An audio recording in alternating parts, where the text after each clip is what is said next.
Dear Esther, the morning after I was washed ashore, salt in my ears, sand in my mouth, and the waves always at my ankles, I felt as though everything had conspired to this one last shipwreck.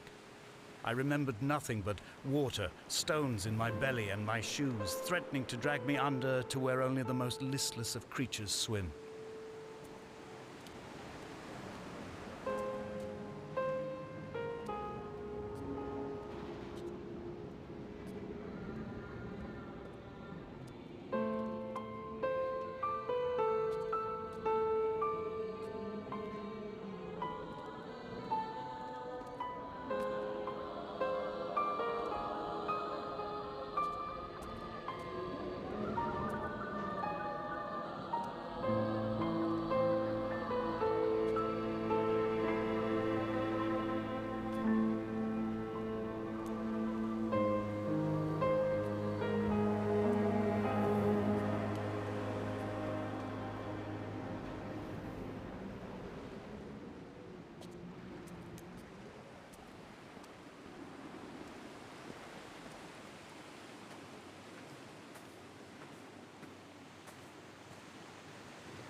Donnelly reported the legend of the hermit, a holy man who sought solitude in its most pure form.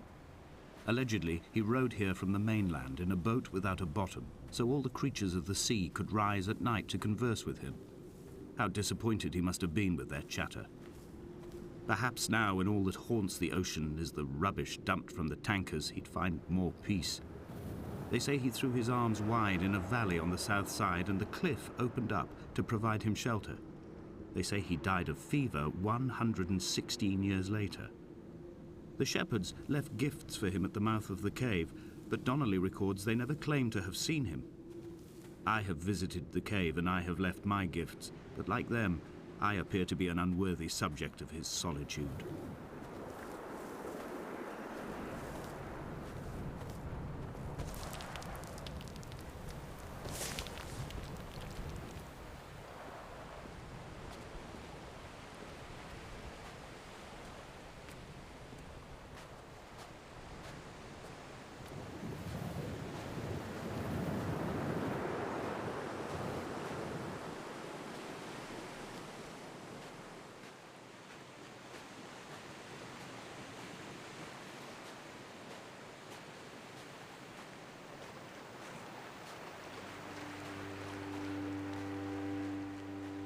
At night, you can see the lights sometimes from a passing tanker or trawler. From up on the cliffs, they are mundane. But down here, they fugue into ambiguity. For instance, I cannot readily tell if they belong above or below the waves.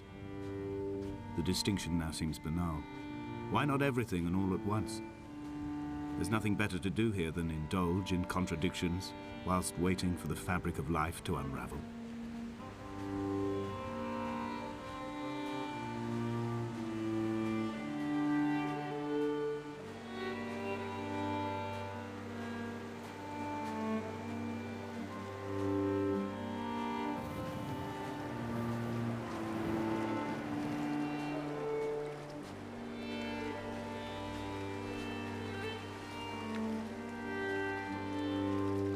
Dear Esther, I found myself to be as featureless as this ocean, as shallow and unoccupied as this bay, a listless wreck without identification.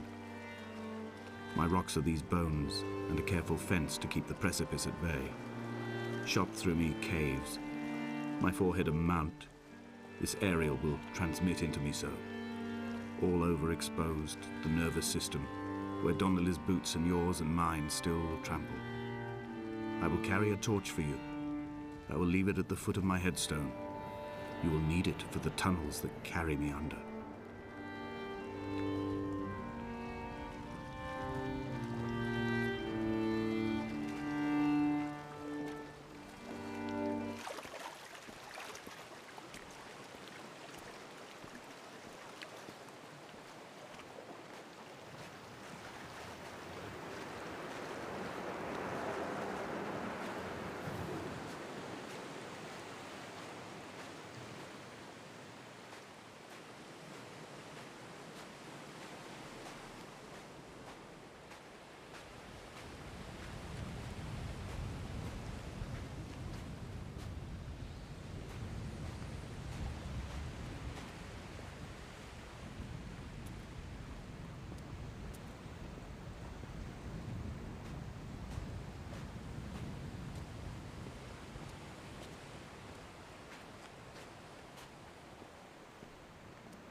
The mount is clearly the focal point of this landscape.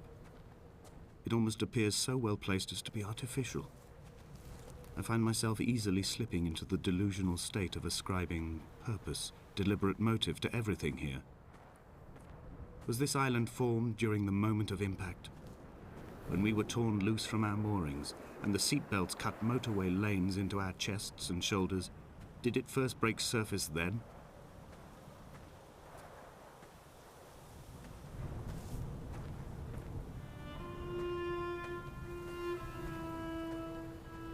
When someone had died or was dying, or was so ill they gave up what little hope they could sacrifice, they cut parallel lines into the cliff, exposing the white chalk beneath.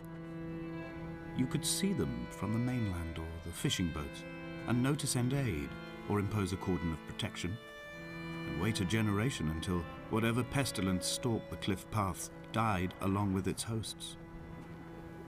My lines are just for this: to keep any would-be rescuers at bay. The infection is not simply of the flesh.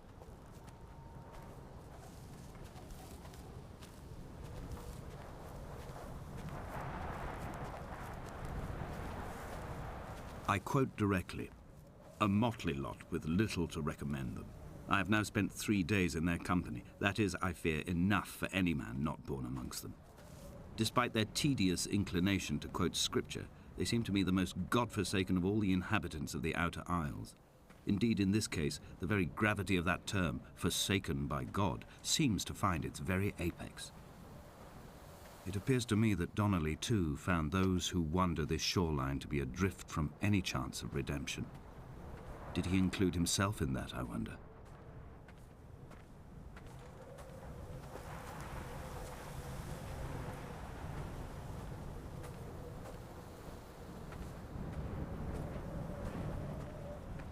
Dear Esther, I met Paul. I made my own little pilgrimage. My Damascus, a small semi-detached on the outskirts of Wolverhampton. We drank coffee in his kitchen and tried to connect to one another. Although he knew I hadn't come in search of an apology, reason or retribution, he still spiraled in panic, thrown high and lucid by his own dented bonnet. Responsibility had made him old. Like us, he'd already passed beyond any conceivable boundary of life. I find myself increasingly unable to find that point where the hermit ends and Paul and I begin. We are woven into a sodden blanket, stuffed into the bottom of a boat to stop the leak and hold back the ocean. My neck aches from staring up at the aerial. It mirrors the dull throb in my gut where I am sure I've begun to form another stone. In my dreams, it forms into a perfect representation of Lot's wife, head over her shoulder, staring along the motorway at the approaching traffic in a vacuum of fatalistic calm.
The vegetation here has fossilized from the roots up. To think they once grazed animals here, the remnants of occupation being evidence to that. It is all sick to death. The water is too polluted for the fish. The sky is too thin for the birds, and the soil is cut with the bones of hermits and shepherds. I've heard it said that human ashes make great fertilizer, that we could sow a forest from all that is left of your hips and rib cage, with enough left over to thicken the air and repopulate the bay.